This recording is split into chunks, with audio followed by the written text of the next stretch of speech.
Hello, Seetsele. Welcome to Dumela America podcast. Can you please introduce yourself to our audience? Thank you for having me, Ephraim. My name is Seetsele Nthomiwa, but in full it's Seetsele Nthomiwa. I am a wildlife filmmaker based in Botswana, and I've been doing it for about 5 years plus now. You are a Botswana who's doing great things out there. Can you maybe walk us a little bit back and tell us how you got started on this journey? Yes. My journey, I think, is one of luck in being at the right place at the right time. So I grew up mostly in Gaborone. I went to Baba Primary School, and then I went to junior school at Maikano, then St. Joseph's for my high school, and then UB for my university. So I pretty much lived my entire life here. But that entire time, I did have a fascination of wildlife. I used to go to my dad's farm every holiday, and I would leave immediately the day after school's closing and come back like with a few days before we need to go back to school, and I had to rush through all my homework because I forgot to do it. And I was a part of a few conservation clubs. I was part of the cheetah conservation club at Maikano when I was still in junior school, and I was part of the UB Works conservation club at UB. It's University of Botswana Wildlife and Environmental Conservation Society. So I think pretty much that's where my love for wildlife came in, coupled with the fact that my parents used to buy old VHS tapes of wildlife stories. So I used to watch Savage Season from back in the day, and when they got DSTV, I'd watch Net Geo Wild the entire day. So unbeknownst to me, I loved wildlife to that extent that I wanted to make it a part of my career. I understand that you are a US alumni. You've been Yes. to a US program, an exchange program. Can you maybe tell us about the experience, Mm. how it was? And while you are at it, can you also tell us how it actually inspired you or what kind of influence it had in the kind of work that you do now as a filmmaker and a storyteller? Yeah. Um, I went to the US in 2018, so 2018 January till May on the ISEP program, International Student Exchange Program through UB. I think during my second year, I saw the advert, and I had a cousin who went out through a program like that, and she encouraged me to apply. Say, try your luck. You never really know what you're going to experience. So I did apply, and I was one of the few people from my course who actually went. And it was at first daunting. Like, I'd never been anywhere further than Mafikeng, which for most Botswana, it feels like it's just here. So leaving the country and leaving the continent for a 21-year-old was very scary. Before I even get to like the American experience, like going to like OR Tambo, being an international Mm, airport, which is very busy. significantly Yeah. busier and bigger than ours here at Sesra Mm. Zakhama, and then going to Heathrow in London, which was completely massive. Like I felt like a fish out of water. But I think luckily when I got to America, I was welcomed. I was welcomed very well. I was in Colorado, so Oh, I went okay. to Grand Junction, Colorado. Hmm. Go Mavs! I still remember Nice. the feeling I got the first time I got there. They welcomed me really well. They showed me where I would stay for the entire time, and my roommates were extremely friendly as well. You, you know, having not had an experience like that, you never really know what you're going to get. Are you going to get cool roommates? Are you going to get people who don't really care? And I was okay with them saying, okay, you're from Africa. Sure, that's it. But Mm. it turned out to be a fun experience. So, what were your takeaways from that? Like, what kind of lessons did you learn, especially professionally, Mm. in terms of work ethic and that kind of thing? Travel, first and foremost, opens your mind to a different life. Mm. Because, I mean, like I'd said, I grown most of my life in Gaborone, and that's all I knew. Going out there, talking to Americans, because that's the bulk of the people I interacted with a lot. I did meet one other Motswana there, fortunately. His name is Dimpo. He was doing his undergrad there full time through a scholarship and other exchange students. So having to see people in the diaspora and interacting with an international students, it really, really got me to come out of my shell. I'm primarily a reserved person, and I had to um, really get out of my comfort zone, which I really learned because as part of the coursework, you needed to go do some films or music videos, and that meant talking to people you don't know. And I didn't know anyone Coming out of entirely. your shell. Coming out of my shell, you see.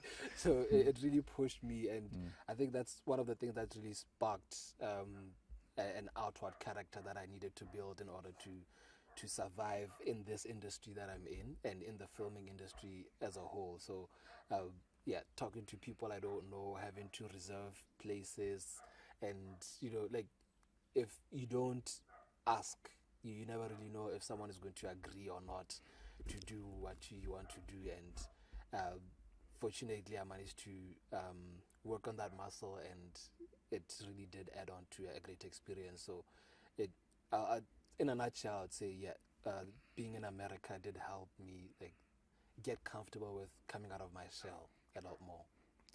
Yeah, and I mean, you've mentioned quite a lot of big brands. You've worked with Netflix, Yeah. PBS. Yes. You've worked with BBC. Yes.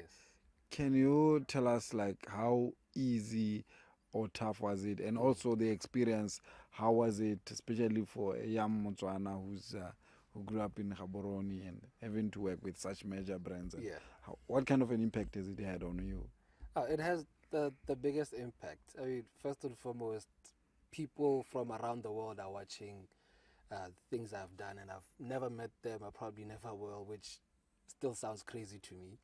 But for me to get into this industry, I was really fortunate. I had graduated from UB and had prospect of conquering the world as any graduate has that feeling, and I went to the Ministry of Youth to inquire about wildlife because I mean I was already in love with wildlife, and I did a Bachelor of Media Studies, which does include film and TV and all other mediums of the media space, but my love was in film, so I wanted to combine making films and wildlife, which ended up being wildlife productions.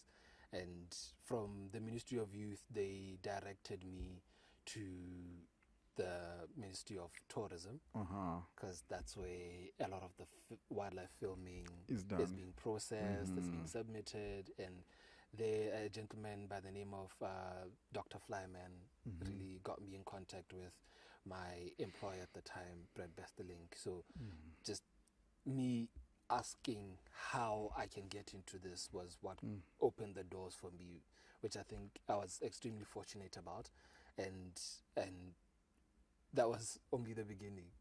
My had only lived here in the city, and going to live and work in a wild environment was very foreign to me.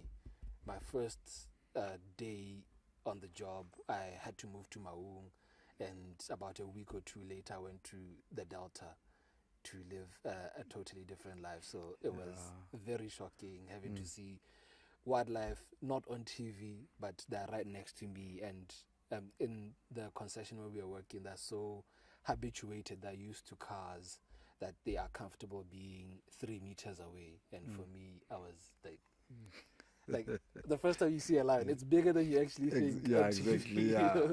So you just have to get. It doesn't look comfortable like a with it. small cat. No, it doesn't. It doesn't.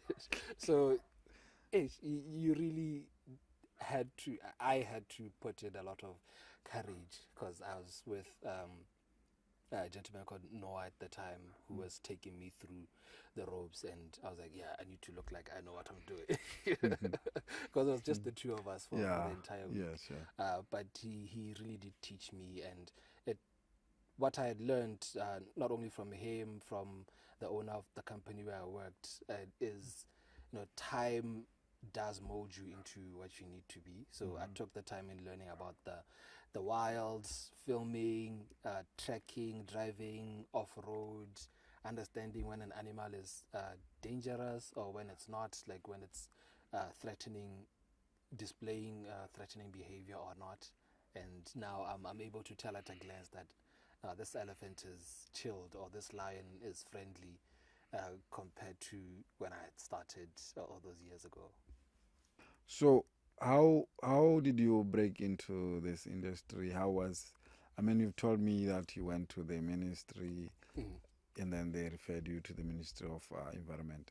But how, the question that I want to ask is how easy or tough is it to break into this industry, especially that, a young Motswana out there is probably watching and looking at us and is wondering, how do I break into this? There's a filmmaker out there who really wants to make it. Yeah. I mean, what do you have to say to that? Well, a few of them have come to ask me how they can get into it, and I do try to advise them as honestly as I can. Because with all the accolades, it's easy to say, yeah, just get in. But there's a lot of work that you need to put into it. The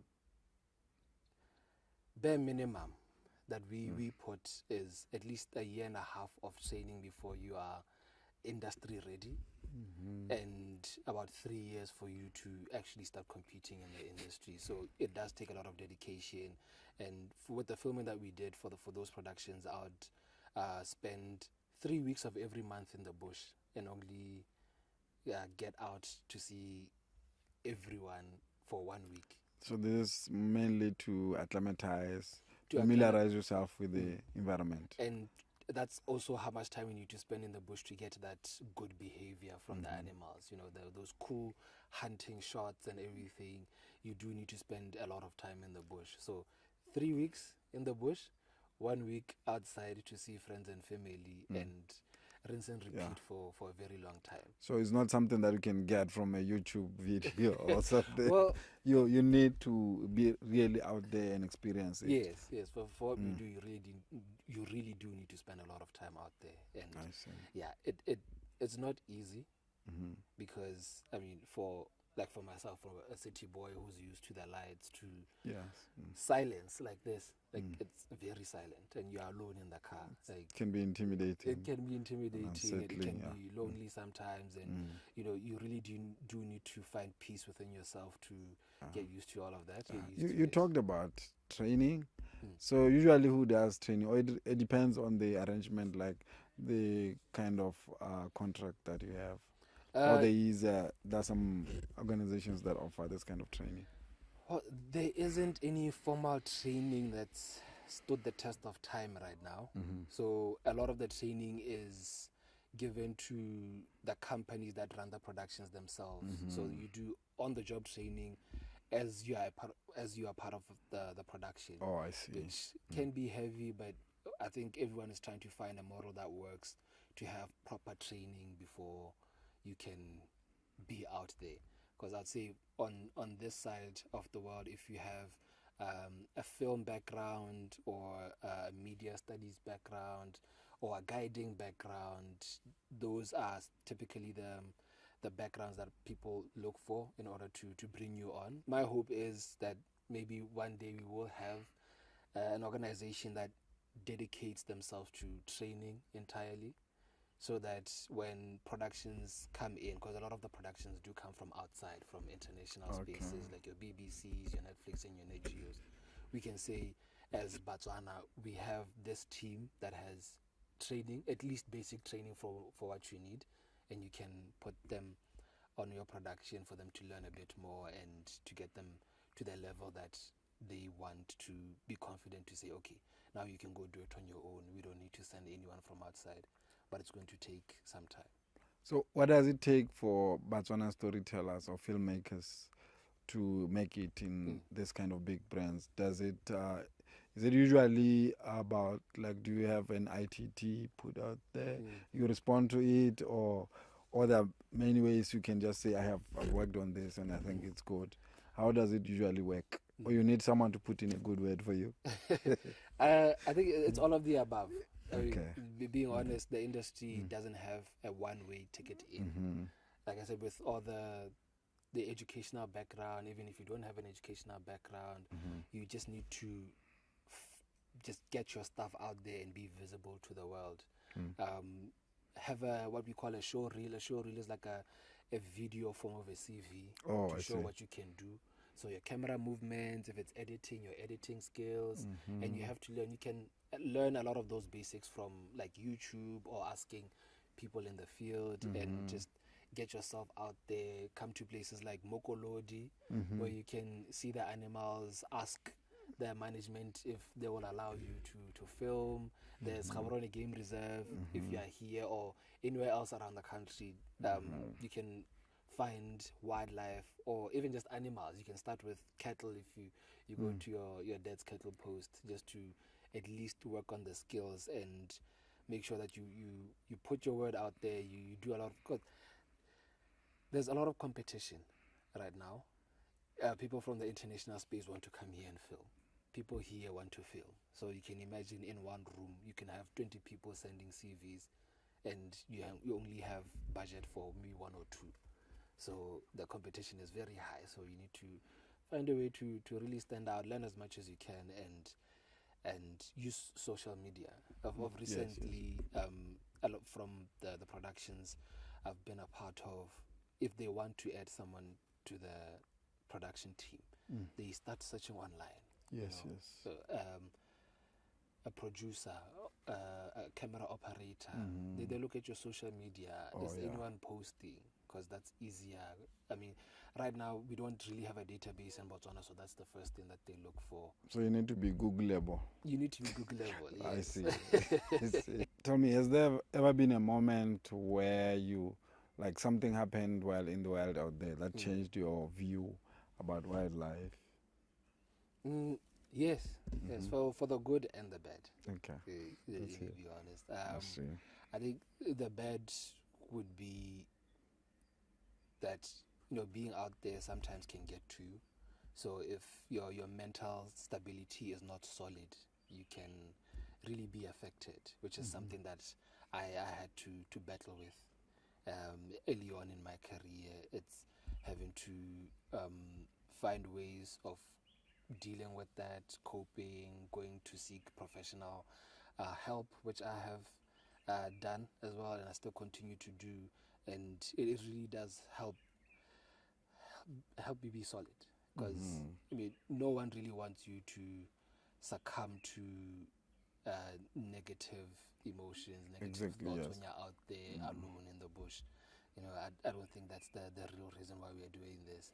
But if you True. do, You can go and get some help. yeah, for the good, I mean, nature does help soothe you. Like, for anyone who's been to the Delta and seen the sunrises and sunsets, they are Yes, yes. really beautiful. Nothing Very compares therapeutic. to it. The very, and it does bring you to a very calm state. And the times where you're filming and you see a lion with the sun behind it. I won't admit this, but sometimes you just don't film, you just watch. Now, as we come to a close, I have this question that I've been meaning to ask you. Yes. I mean, Botswana has a rich biodiversity of, you have all sorts of natural fauna and flora and the like. And we've seen quite a lot of stories being told by filmmakers. Yeah. And I mean, here you are one of the few Botswana who are actually telling the story. Yes. Can you tell us how important it is for a Botswana and for Africans to be telling the African story? How important, and how does it make you feel that you are part of the people who are actually doing that? Well, first and foremost, I'm really proud. I am proud that as a Motswana, I'm now able to tell wildlife stories that are deeply rooted into my country, my culture, my world. I mean, animals are things that are embedded into our culture. Our totems are animals. It is our identity. Exactly. So in us telling this story, it's second nature.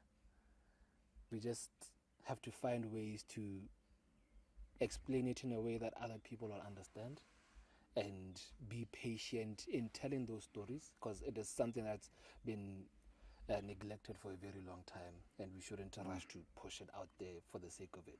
But let's try to do it right, you know. And you know, in its essence, wildlife production is a collaborative effort, so we shouldn't forget that. As a Motswana, I would really, as a Motswana, I would really want to tell my story, but the international space also want to come tell stories here. So how can we merge those two ideas into telling um, a beautiful story that speaks to both Botswana and anyone from the international space? Because there's ways of how they receive that, and there's ways that we tell the stories. The same way, like our tourism industry caters for the international audience. The same for wildlife. It's nothing different. We just need to find a way to coexist in it all. Yeah. Okay, thank you very much. I don't know if there's any last word. I know you've said quite a lot. I don't know if there's any parting shot that you have that you want to. I don't really have anything specific to say, but I'm just appreciative of being in the wildlife space and having the opportunity to work with international companies, to work with fellow Botswana, to work with the team I've worked with in the Big Cats and all the other productions, and it's been such an amazing journey. My wish is for more Botswana to be a part of productions, and for the international, well, for wildlife storytelling to find a new voice in being told. Like I was saying, with the local and international collaborations, I think it's such a beautiful thing that has been happening, but we need to do it a bit more and get more Botswana into it. There's very young Botswana who have shown a lot of interest in this, so it's a generational thing now. So yeah, thank you for having me, and I really did enjoy being a part of this podcast. Thank you very much, Seetsele. That was Seetsele telling his story of being a filmmaker and how he got here, from starting off as a child who loved animals, who used to go to the cattle post, to the farm. Yes. Yes, thank you so much for sharing your experience. Thank you for having me.